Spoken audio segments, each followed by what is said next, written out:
بزرگوں نے فرمایا کہ الحمد شریف 40 مرتبہ پڑھنے کو بتاتے ہیں کہ بسم اللہ الرحمن الرحیم کی میم کو الحمد کے لام سے ملا کر پڑھیں، تو اس میں کیا حکمت ہے؟ حضرت خواجہ خواجگان خواجہ معین الدین چشتی رحمۃ اللہ تعالیٰ علیہ کا یہ طریقہ تھا، اور خاندان چشت میں بالخصوص جو ہے اس کو تمام مریدین کو آپ اجازت فرماتے تھے۔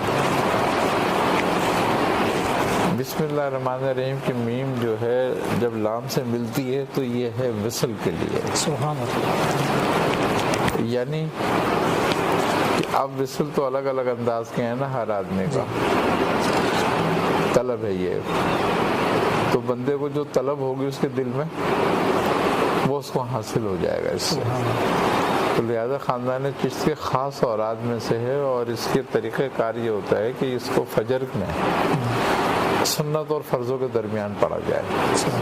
تو یہ بڑا مؤثر عمل ہے، اور میں سمجھتا ہوں کہ جو کر رہا ہے اس کے لیے سعادت کی بات ہے، اور جو نہیں کر رہا وہ محروم ہے۔ اللہ تعالیٰ ہمیں اس سعادت کو حاصل کرنے کی توفیق عطا فرمائے۔